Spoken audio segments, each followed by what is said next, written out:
ORF, 16th of November 2023, China gains in Central Asia during Russia-Ukraine conflict. China is using the turmoil as an opportunity to poach on Russian-influenced territories while Russia is occupied in Ukraine. The Central Asian republics, CARs, have been dealing with the effects of deteriorating internal and exterior fault lines since 2021. Concerns about security and stability have grown as a result of the Taliban's return to power in Afghanistan. At the same time, risks to regional sovereignty have escalated due to the Russia-Ukraine conflict. Thousands were displaced, and hundreds of people died in border clashes between Tajikistan and the Kyrgyz Republic in 2022. Protests in Uzbekistan over a plan to reduce Karakalpakstan's autonomous status and unrest in Kazakhstan over the suspension of state subsidies on liquefied petroleum gas further compounded the region's instability issues. Russia has always viewed by the CARs as a security bulwark against foreign threats and for maintaining domestic stability. If the Taliban re-establish their authority in Afghanistan, for example, Russia would place military hardware at the Tajik-Afghan border under the Collective Security Treaty Organization, CSTO. It conducts combined military drills with Tajikistan and Uzbekistan, just 20 kilometers from the Afghan frontier. The purpose of this exhibition was to show that Russia is prepared militarily in its backyard in case the Taliban or other terrorist groups decide to attack Central Asia.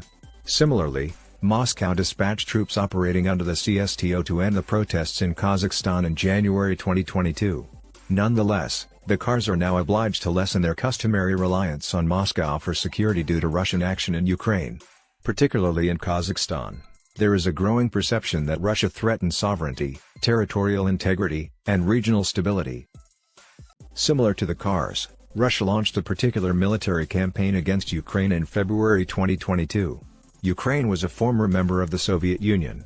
Concerns about terrorism spreading along the more than 2,000 kilometers porous border between Afghanistan and Tajikistan, Uzbekistan, and Turkmenistan arose when Moscow redeployed troops from the Tajik military post to Ukraine. The CARs were also compelled to search for other ways to export their goods to the global market due to the sanctions imposed on Russia by the West. Notably, Russia also dispatched migrant laborers from the Central African Republic to the front lines of the conflict, evoking flashbacks of the Second World War, with the call for the partial mobilization of 300,000 troops amid the conflict in Ukraine. The migrant laborers were dispatched to excavate trenches and gather the remains of fallen soldiers in Russian-occupied Ukrainian territory. Moscow even threatened to cancel any Central Asian citizen's Russian passport if they attempted to avoid being mobilized. The Central Asian nations are now compelled to look for new allies for their long-standing security alliances due to Russia's actions in Ukraine, internal upheaval in the CARs, and growing worries about sovereignty. Interestingly, China is using the unease around Russia to support the CARs in improving their security and law enforcement capacities. During his visit to Central Asia in September 2022, Chinese President Xi Jinping reiterated support for Kazakhstan's territorial integrity in light of these unusual circumstances. When Xi presided over the China-Central Asia Summit in May 2023 in Shenzhen, he reaffirmed the need to protect the security, sovereignty, independence, and territorial integrity of the CARs. As the struggle between the world's superpowers heats up, Beijing is moving quickly to expand its circle of friends to offset the US's attempts to encircle China. Since gaining its independence, the Central African Republic, CAR, has attempted, but not very successfully, to establish strategic autonomy in connectivity, trade, and security. As anti-China sentiments grow in the area, this drives them even deeper into the clutches of an aggressive China. China's growing influence over Central Asia and the ensuing strategic ramifications for other regional and international powers. Following the cooperative hegemony of Russia and China in Central Asia, Central Asia was a vital region for the historic Silk Route because of its advantageous location. For changes in geopolitics and geoeconomics, the area was essential. After the Soviet Union collapsed in 1991, the world powers again turned to Central Asia as a theater of intense rivalry.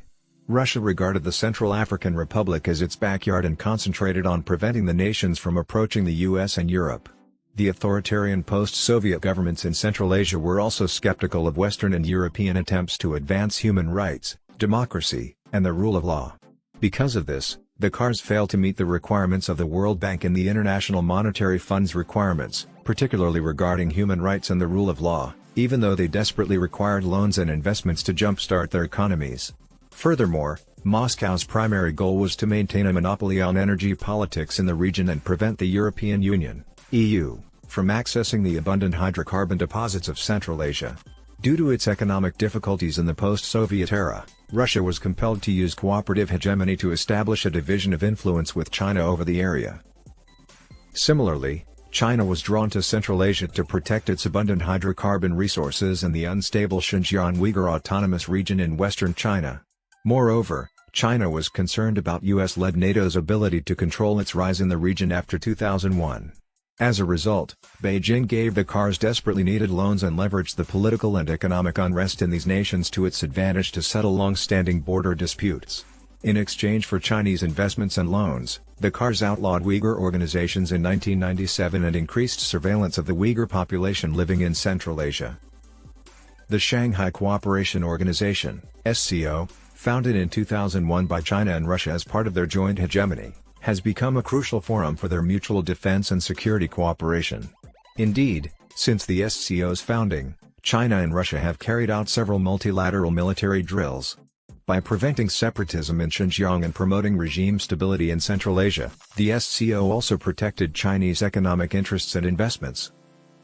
However, to boost trust among the Central Asian nations against possible threats, China, through the SCO, wanted more cooperation for joint military drills. China began the first such exercise with Tajikistan in October 2002. The following year, all countries of the SCO, except Uzbekistan, participated in such programs.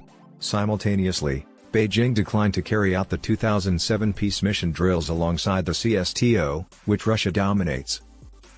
Russia has been attempting, since 2013, to stop China from becoming more involved in the Kars through various initiatives, albeit Beijing rejected its suggestion to integrate the organization with the CSTO at the 2014 SCO summit. Aiming for economic unification in the former Soviet area, Russia declared in 2014 that it would join Belarus and Kazakhstan to form the Eurasian Economic Union (EEU). 2014 saw the Kyrgyz Republic and Armenia join the EU. Russia concurrently promoted India's increased regional involvement to offset China's expanding sway. But Chinese dynamism, exemplified by the Vast Belt and Road Initiative (BRI), and investments in infrastructure and hydrocarbons, turned the tide of power in the region in Beijing's favor. China's interests in the Kars, investments, defense, and energy. China operated as an investor in Central Asia rather than disclosing its genuine intentions under the cooperative hegemony model with Russia. China, however, has demonstrated by its investments in Central Asia that it has embraced the traditional type of colonialism from a contemporary standpoint. China has invested in the region's hydrocarbons and saturated the Central Asian markets with completed goods, ignoring local manufacturers and industries. In the wake of the global financial crisis in 2008, China extended loans to Kazakhstan and Turkmenistan, two countries rich in energy resources, under a loan for oil agreement. Kazakhstan received $10 billion and Turkmenistan $3 billion. The China Central Asia pipeline was constructed with $8 billion from China and started operating in 2009. Furthermore, Kazakhstan's oil and gas industry has received about $45 billion in investments from the state-owned China National Petroleum Corporation. China purchased 34 billion cubic meters of natural gas from Turkmenistan in 2021. The value of China's gas imports in 2022 exceeded $9.2 billion. Currently, pipelines linking Beijing and Shanghai with Central Asia are used by China to import 30% of its natural gas. Building materials, steel, and iron have been overproduced in China in recent decades. However, this excess production has resulted in lower earnings, higher debt, and the near bankruptcy of numerous manufacturing firms in the nation. Because of this, the Chinese Communist Party perceived an opportunity by moving out this overcapacity based on China's foreign policy and development strategy abroad. In response to these domestic and international pressures, Xi launched the Belt and Road Initiative (BRI) in Kazakhstan in 2013, dubbed it the project of the century that would increase trade and investment among the member nations, improve the standard of living for their people, and increase global real income by almost 2.9%. Chinese enterprises have built highways and railways throughout Central Asia as part of the Belt and Road Initiative (BRI), with loans from Chinese state-owned banks. By 2020, China had made cumulative investments of $40 billion, and by 2021, 7,700 Chinese companies were doing business in the Kars. Also, the area started serving as a transit corridor for Chinese commodities headed for Europe. As a geopolitical and geostrategic weapon to bolster and broaden its hegemonic ambition in the area, China also extended loans to the Kars. For example, China is the beneficiary of 45%, $1.7 billion of the Kyrgyz Republic's external debt and 52%, $1.2 billion of Tajikistan's foreign debt. China is owed 16% of Uzbekistan's GDP, Kazakhstan 6.5%, and Turkmenistan 16.9%. The Kyrgyz Republic and Tajikistan, two less resource-rich Central Asian nations, are already facing financial strain from China, but Kazakhstan, Turkmenistan, and Uzbekistan have been able to maintain their BRI debt because of the profits from their abundant hydrocarbon exports to China. Beijing pushed Bishkek and Dushanbe to include provisions requiring more asset control over the BRI projects in the event that they are unable to repay the debt. Corruption and a lack of transparency are significant contributors to the debt crisis. Some senior leaders in the Kars are suspected of working with Chinese officials to siphon money intended for BRI projects. China has established a social class through corruption by giving contracts to officials and supporting authoritarian regimes by providing surveillance technologies to quell social unrest in an effort to promote its geo-economic and geostrategic goals in the region. Chinese laborers began to arrive in the Kars at the same time as a result of BRI investments and projects, which reduced job prospects for the native population.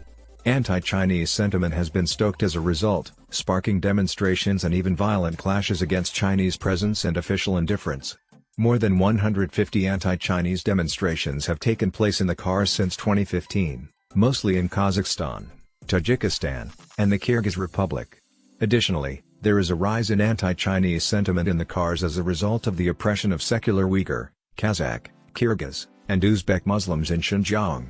Beijing has switched its investments away from big infrastructure projects and toward manufacturing sectors in an effort to allay anti-Chinese sentiment in the area. Beijing exclusively lends under this new plan, ideally with recipient nations contributing jointly. For example, China and the Kazakh government have established numerous joint ventures, including the building of the Yutong bus factory, the Orta glass facility, and a cement plant. In a similar vein, China has established joint ventures to invest over $380 million in the cement industry and build a textile plant in Uzbekistan. China has developed numerous joint ventures in the mining, cement, and textile industries in Tajikistan. However, because of Tajikistan's financial difficulties, high levels of poverty and a lack of capital, the majority of the investments will come from Chinese partners, with the Tajik government providing free land and tax breaks. In May 2023, at the inaugural China Central Asia Summit, Xi recognized the growing anti-Chinese sentiment and underscored the significance of Chinese enterprises in the Kars generating employment opportunities locally through the construction of warehouses and industries. China will provide Central Asian countries a total of 26 billion yuan, $3.8 billion, in financial support and grants, according to such plans. He also suggested adding additional special trains to boost travel and interpersonal relationships. The amount of trade between China and the Central Asian countries has expanded over time due to improved connectivity and the installation of gas and oil pipelines. Trade increased from $24.7 billion in 2015 to $70 billion in 2022. China is the country to which the Kars export hydrocarbons, uranium, ores, slag, and copper. On the other hand, China is the country from which the Kars import finished goods, such as automobiles, toys, footwear, electrical apparatus and equipment, and finished iron and steel components. Trade worth $70 billion was recorded 2022 between China and Central Asia, of which $31 billion came from trade with Kazakhstan. China is trying to build stronger ties with the area to improve its energy and food security. Beijing has also emphasized boosting commerce in oil and gas, creating energy cooperation throughout industrial chains, and fortifying collaboration in the areas of new energy and nuclear energy used peacefully. China made audacious vows to liberalize commerce with the Kars, but throughout the COVID-19 epidemic, its markets and borders remained closed, which resulted in a decrease in car imports in 2020. Thus, the trade gap between the Kars and China, aside from Turkmenistan, grew and continues. China sold items worth almost $26.4 billion to the Kars in the first half of 2023, while imports from those nations totaled $13.6 billion. According to trade data made public by the Chinese General Administration of Customs. Even if China is a significant lending and investment partner for the Kars, Central Asian authorities are progressively looking for more prominent advantages for their nations. Thus, Beijing committed to implementing more trade facilitation measures, upgrading bilateral investment treaties, and opening green lanes for streamlined customs clearance of agricultural and sideline products at all border ports during the Shen Summit. Beijing also pledged to host live-streamed auctions of car-made goods to close the trade gap. To establish a stable basis for Pax Shinitsa throughout Eurasia, China is also reinforcing its complex power interests in the Kars regarding security. In the Murghab area of Tajikistan, close to the border with Afghanistan, Beijing set up its first military post. In the context of the SCO, China has also conducted numerous bilateral and trilateral joint military maneuvers with the Kars. Between 2003 and 2020, China conducted 45 such exercises. Additionally, China started initiatives to aid the Kar countries with military technology and to educate their troops. The rise in Chinese military exercises in the Kars is depicted in the graph below. China is likewise eager to dominate the market for defense equipment in the Kars. $14.5 million in 2017 and $16 million in 2014 were given to the Kyrgyz Republic for military personnel housing and weapon upgrades.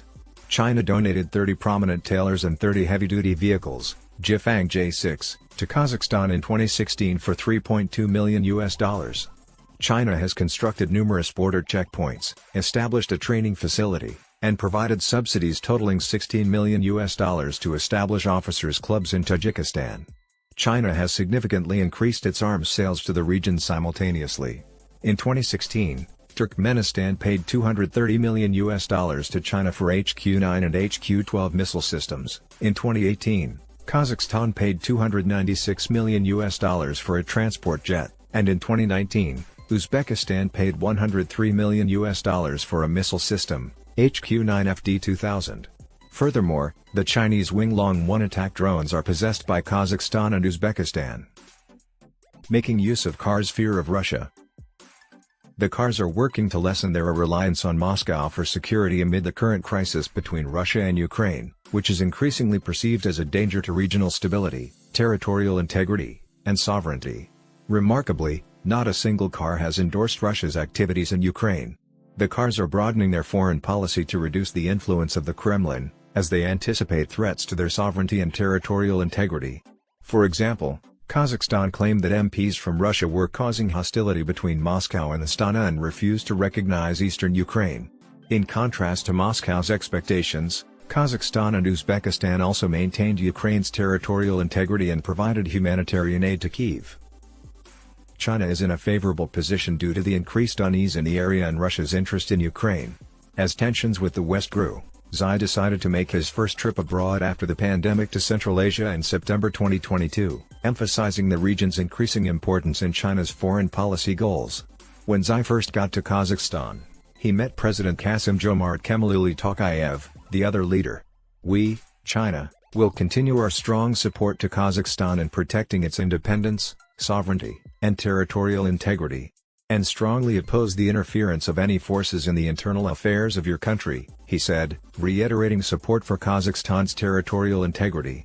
After that, Xi traveled to Uzbekistan, where he took part in the summit of the SCO and had bilateral and trilateral discussions with representatives of Turkmenistan, Tajikistan, Uzbekistan, and the Kyrgyz Republic. During the summit in Shen, he reaffirmed his support and stated that the security, sovereignty, independence, and territorial integrity of the Kars must be maintained. China and the Kars were also compelled by Western sanctions against Russia to develop a non-Moscow transportation route through Central Asia. The China-Kyrgyzstan-Uzbekistan (CKU) railway line was decided upon during the 2022 summit of the Shanghai Cooperation Organization to avoid Russia and shorten the path to Europe. The planned rail line is 523 kilometers overall, with 213 kilometers in China, 260 kilometers in the Kyrgyz Republic, and 50 kilometers in Uzbekistan. To enhance the amount of cargo transported over international borders from China to Europe, China also supports developing and building the Trans-Caspian International Transport Corridor. In response to growing risks from terrorism and civil unrest, Xi also promised to promote and strengthen regional law enforcement and defense capacities during the Shen Summit. Through Xi's Global Security Initiative, the leaders also emphasized the need to firmly uphold their core interests, including sovereignty, independence, security, and territorial integrity, and oppose interference in others' internal affairs. Strategic consequences for great powers. The Kars have undertaken a diverse foreign strategy to strengthen strategic autonomy and minimize China's growing influence and Russia's traditional control, given Central Asia's geostrategic and geoeconomic importance. The Kars have refrained from taking a position in the continuing great power conflict. Although Central Asia is geographically positioned in the middle of Eurasia and is a pivotal site for geopolitical interest, the region depends on Iran and a precarious Afghanistan for trade and connectivity. As a result, the area offers China access to inexpensive hydrocarbons and an overland path to Eurasia's markets. Due to China's increasing influence over strategically important Central Asia, there are few opportunities for involvement for the US, EU, and even India. U.S. Secretary of State Antony Blinken proposed a $25 million strategy to promote new export markets, develop regional trade routes, and draw and leverage more substantial private sector investment during his visit to the region in February 2023 as part of the C5+1 arrangement. Blinken emphasized that the United States supports an autonomous, prosperous, and secure Central Asia. On the fringes of the UN General Assembly in September 2023, U.S. President Joe Biden met with the presidents of 5 Central Asian nations to discuss security, trade, investment, and regional connectivity, particularly the expansion of the Trans-Caspian trade route. Biden emphasized the importance of maintaining territorial integrity and honoring the sovereignty of every country. These events highlight Washington's increasing interest in the Kars, given its diminished international status as a result of the Taliban's return to Afghanistan. In contrast to China, the U.S. approach in Central Asia has been primarily reactive and constrained, making it uneven, underfunded, and uncompetitive. The U.S. must adopt a different strategy to maintain its regional competitiveness. Promoting press freedom, human rights, democratization, and internal reforms has always been a priority of U.S. policy in Central Asia, and some, albeit sluggish, progress has been made in these areas. For instance, to strengthen the rule of law and progressively move toward democracy, Uzbekistan and Kazakhstan have enacted constitutional amendments. As a result, U.S. foreign policy needs to be patient and long-term oriented. The EU has aggressively pursued a new regional strategy in recent years, concentrating on connectivity and collaboration for peace and security in Afghanistan. Geopolitical factors have further strengthened this regional interaction throughout the Russia-Ukraine conflict. The Ukraine crisis now compels the EU to explore alternate transit and commerce routes that do not cross via Russia. However, European institutions require more investment to make this a reality, particularly for the Middle Corridor. European Council President Charles Michel hosted a second regional high-level summit in June 2023.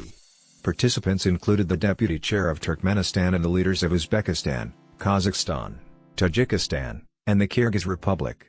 The discussion covered the cooperation between the EU and Central Asia and the effects of global events since the first conference, held in 2022 in Astana, Kazakhstan.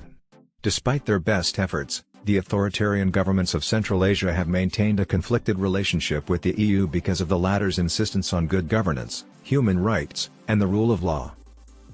India has strengthened its ties with the Central Asian republics, Kars, by enacting several programs and implementing the Connect Central Asia policy, which was started in 2012. However, India's attempts have been hampered by Pakistan's refusal to permit the Kars to pass through its border. During his July 2015 tour to the Central Asian nations, Indian Prime Minister Narendra Modi demonstrated that his country, New Delhi, saw the Kars as a zone of interest and was working to rekindle the historical trade and cultural ties with Eurasia. India was also allowed by the Kars to join the Ashgabat Agreement to support New Delhi's geopolitical and commercial objectives. The Chabahar port and other connectivity initiatives started by India are seen by the Kars as a game-changer for the area. The Central Asian nations view New Delhi as a critical actor in the Eurasian region due to India's consistent economic progress and modernization. The connectivity projects spearheaded by India are viewed as a chance, but certain obstacles must be overcome.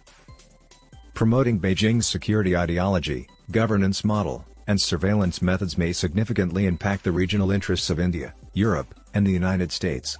In addition, the Kars are seeking workable solutions to reduce Russia's historical dominance and China's expanding influence while maintaining strategic autonomy. In addition to cooperating on connectivity projects like the Middle Corridor and the International North-South Transport Corridor, the US, India, and the EU must take advantage of their current initiatives with the Kars to oppose China.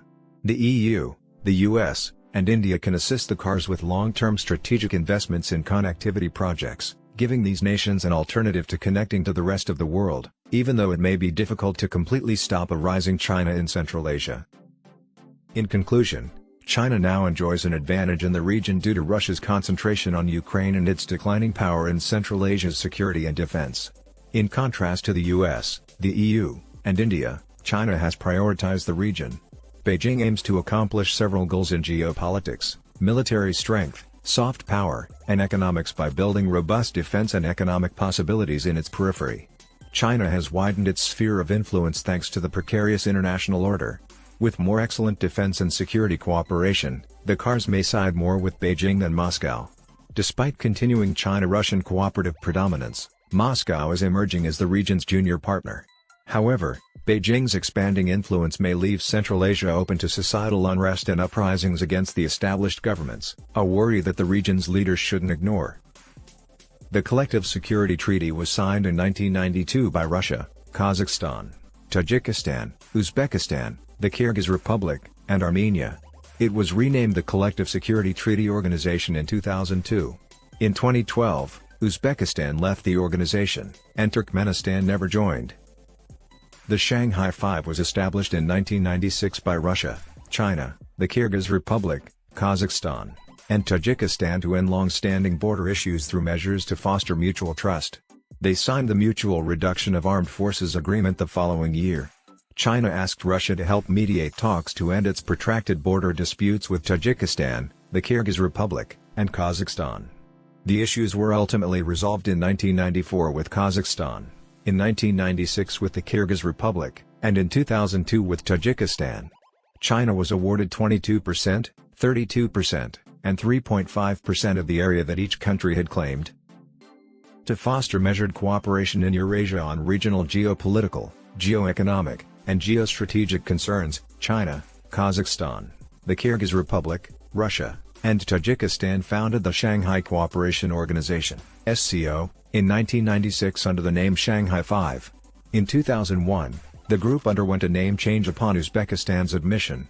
Iran, India, and Pakistan were all given observer status in 2005. In 2017, India and Pakistan were granted full membership. Under Article 14 of its charter, the SCO has also admitted several other nations as conversation partners since 2008. These nations include Azerbaijan, Armenia, Cambodia, Sri Lanka, Nepal, Egypt, Saudi Arabia, Qatar, Maldives, Bahrain, the United Arab Emirates, UAE, Kuwait, and Myanmar. With 9 member states encompassing 60% of Eurasia, home to over 3 billion people, and accounting for a quarter of the world economy, the SCO is now the largest regional organization in the world. Iran became a full member of the organization in 2023. Afghanistan, Mongolia, and Belarus are observers and would like to join as full members. In 2016, Russia was a key player in pushing for India's full SCO membership at the Tashkent summit. Additionally, Tajikistan and Kazakhstan supported this move. India would have more significant clout in drafting its policies to successfully address China's bold projects, such as the China-Pakistan Economic Corridor and the Belt and Road Initiative if it became a full member of the Shanghai Cooperation Organization (SCO). A stable and peaceful period headed by China. The Trans-Caspian International Transport Route, or Middle Corridor, is becoming more popular in the Kars, Azerbaijan, Georgia, Europe, and Turkey. The quickest and most direct path is the one that travels via Central Asia, the Caspian Sea, and the South Caucasus. There are 500 kilometers of seaway and more than 4,250 kilometers of rail links along the route. Given that it is 2,000 kilometers shorter than Russia's northern corridor, it is the perfect answer to problems with sanction compliance.